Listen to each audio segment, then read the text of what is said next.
আসসালামু আলাইকুম। এখন শুনবেন সংবাদ শিরোনাম। নারায়ণগঞ্জে বিসিক শিল্পনগরীতে গ্যাস লিকেজ, ডাইং কারখানায় বিস্ফোরণ, বার্ন ইনস্টিটিউটে ভর্তি 6 শ্রমিকের মধ্যে 2 জনের অবস্থা আশঙ্কাজনক। পাবনার বাঙ্গাবাড়িয়া এলাকায় ট্রাকের চাপায় 2 শিক্ষার্থী সহ 3 জন নিহত। ঢাকামুখী মহাসড়কে 1.5 ঘণ্টা ধরে যানবাহন চলাচল বন্ধ। আবারও পিছিয়েছে প্রাথমিকের স্কুল ফিডিং কর্মসূচি। 4 বিভাগে মেলেনি দুধ সরবরাহের ঠিকাদার। হযবরল অবস্থা প্রকল্পের। ব্যর্থতার নজির হয়ে উঠেছে জামালপুরের নাওডাঙ্গা আশ্রয় প্রকল্প। নাগরিক সুবিধা ও কর্মসংস্থানের অভাবে অর্ধেক বাসিন্দাই পাড়ি জমিয়েছেন শহরে। নিষেধাজ্ঞা শেষে পানিতে নেমে কিছুটা হতাশ জেলেরা। কাঙ্ক্ষিত ইলিশের দেখা না পাওয়ায় দুশ্চিন্তা। উৎপাদন লক্ষ্যমাত্রা ছাড়াবে দাবি মৎস্য বিভাগের। ব্রাহ্মণবাড়িয়ার রিপন মিয়ার এইচএসসি রেজাল্টে উচ্ছ্বসিত পাড়া প্রতিবেশী। পুরি সিঙ্গারার দোকানে কাজ করে চালিয়েছেন লেখাপড়া। আসসালামু আলাইকুম। এতক্ষণ দেখছিলেন সংবাদ শিরোনাম, এখন দেখবেন বিস্তারিত। নারায়ণগঞ্জের বিসিকে একটি কারখানায় গ্যাস লাইন বিস্ফোরণে 6 জন দগ্ধ হয়েছেন। তাদের মধ্যে 5 জনকে ভর্তি করা হয়েছে জাতীয় বার্ন ও প্লাস্টিক সার্জারি ইনস্টিটিউটে। বাকি একজনকে রাখা হয়েছে অবজারভেশনে। আহতদের মধ্যে 2 জনের পড়েছে শ্বাসনালী। তাদের অবস্থা আশঙ্কাজনক।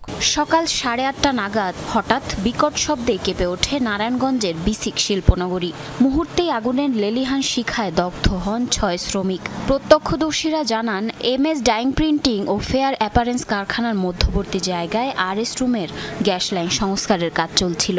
এ সময় অসাবধানতা বশত গ্যাস লাইনে আঘাত লাগলে আগুন ধরে যায়। এরপরই ঘটে বিস্ফোরণ। এতে 6 জনের শরীর ঝলসে যায়। সাথে সাথে তাদের উদ্ধার করে ঢাকার জাতীয় বার্ন ও প্লাস্টিক সার্জারি ইনস্টিটিউটে নিয়ে আসেন সহকর্মীরা।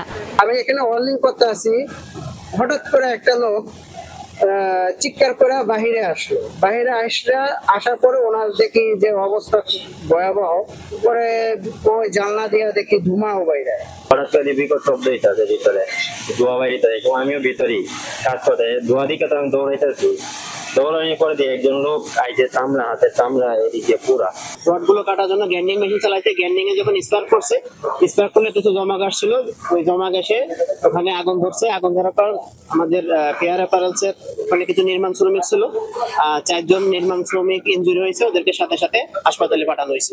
সড়কে বিশৃঙ্খল চলাচলে আবারও ঝরল 2 শিক্ষার্থী সহ 3 প্রাণ। আহত হয়েছে 2 জন। পাবনায় স্কুল ভ্যানে যাওয়ার পথে বাঙ্গাবাড়িয়ার সড়কে ট্রাক চাপায় ঘটে দুর্ঘটনাটি।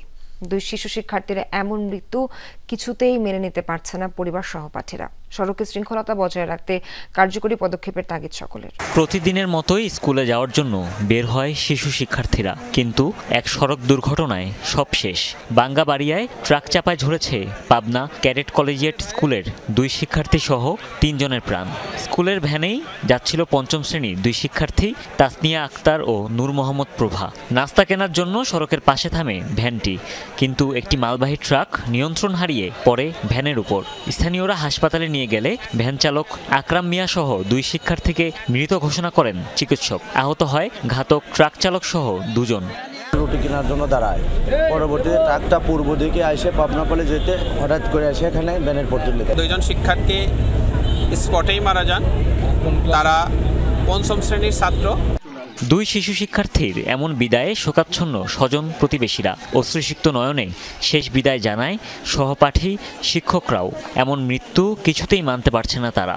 4 বিভাগে দুধ সরবরাহের ঠিকাদার না পাওয়ায় ফের পিছিয়েছে প্রাথমিক বিদ্যালয়ের স্কুল ফিডিং কর্মসূচি। এই প্রকল্পের মাধ্যমে 150 উপজেলার 19,419 সরকারি প্রাথমিক বিদ্যালয়ের শিক্ষার্থীদের টিফিনে দুধ, ডিম, কলা, রুটি, বিস্কিট সহ মৌসুমি ফল খাওয়ানোর পরিকল্পনা আছে সরকারের। এবছরের জুলাই থেকে কার্যক্রম শুরুর কথা থাকলেও 3 দফা পিছিয়ে এখন হযবরল অবস্থা এই প্রকল্পের। টিফিনের ঘণ্টা পড়তেই দুপুরের খাবারের খোঁজে শিশুরা। ঢাকার অদূরে এই সরকারি প্রাথমিক বিদ্যালয়ের বেশিরভাগ শিক্ষার্থী নিম্ন আয়ের পরিবারের।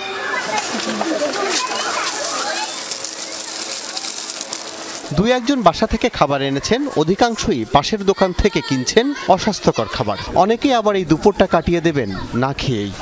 যখন টিফিন দেয়া হয় তখন কি খান আপনারা?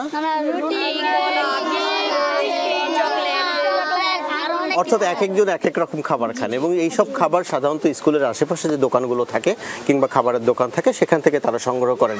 এতে হয়তো ক্ষুধা নিবারণ হয় কিন্তু তাদের পুষ্টিমান নিশ্চিত করা যায় না, যে কারণে সরকারের যে স্কুল ফিডিং প্রোগ্রাম আছে সেটি যদি খুব দ্রুত বাস্তবায়ন করা যায় তাহলে ক্ষুধা নিবারণের পাশাপাশি এইসব শিক্ষার্থীদের পুষ্টিমানও নিশ্চিত করা যাবে। যারা দুপুরে খেতে পারলো না তারা ক্ষুধা পেটেই করছে ক্লাস। 2020 সালে গৃহহীনদের মুখে হাসি ফোটাতে তৈরি হয়েছিল আশ্রয় প্রকল্প, কিন্তু জামালপুরের নাওভাঙা চরের ঘরগুলোর প্রায় অর্ধেকই ফাঁকা। যারা আছেন তাদেরও দুর্ভোগে দিন কাটছে। নতুন কমিটির মাধ্যমে সমস্যা সমাধান করে ঘরগুলো যোগ্যদের কাছে হস্তান্তর করা হবে বলে জানিয়েছে উপজেলা প্রশাসন। 5 বছর আগে জামালপুর শহরের পাশে নাওভাঙা চর এলাকায় 2 কিলোমিটার জুড়ে গড়ে তোলা হয় এই আশ্রয়ণ প্রকল্প। ভূমিহীন ও গৃহহীনদের নতুন জীবনের আশায় দেয়া হয়েছিল ঘর, কিন্তু এখন সেই ঘরেই ঝুলছে তালা। যাতায়াত ব্যবস্থা নাজেহাল, নেই পাকা সড়ক। ঘরের মালিকদের অভিযোগ পানি আর বিদ্যুৎ নিয়ে রয়েছে ভোগান্তি, ঠিকমতো মেলে না সহযোগিতাও। কর্মসংস্থানের অভাবে বাধ্য হয়ে শহরে চলে গেছেন অনেকে। সরকারি তথ্য অনুযায়ী মোট ঘর সংখ্যা 188টি, বর্তমানে আছে 108টি পরিবার। খালি ঘরের সংখ্যা 71টি, অবৈধভাবে বসবাসের সংখ্যা 9টি।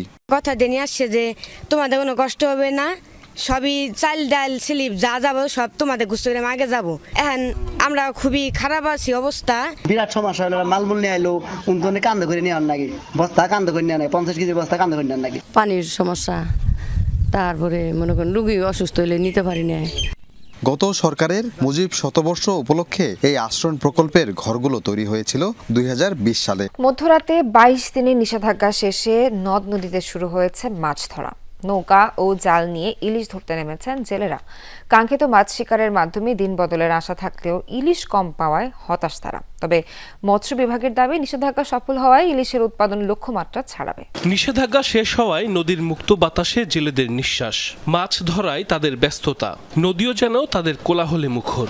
মধ্যরাতে শেষ হয়েছে মাছ ধরায় 22 দিনের নিষেধাজ্ঞা। এরপর থেকেই মাছ শিকারে নেমেছেন ভোলা, শরীয়তপুর, পটুয়াখালী সহ বিভিন্ন অঞ্চলের জেলেরা। কোরাল, পোয়া, পাঙ্গাস সহ বিভিন্ন প্রজাতির মাছ ধরা পড়লেও ইলিশ মিলছে কম। ইলিশ মাছ কম, এই কোরাল মাছ, বোয়াল মাছ, সুরকা মাছ মিলে দিলে 1020 টাকার মাছ পাইছি।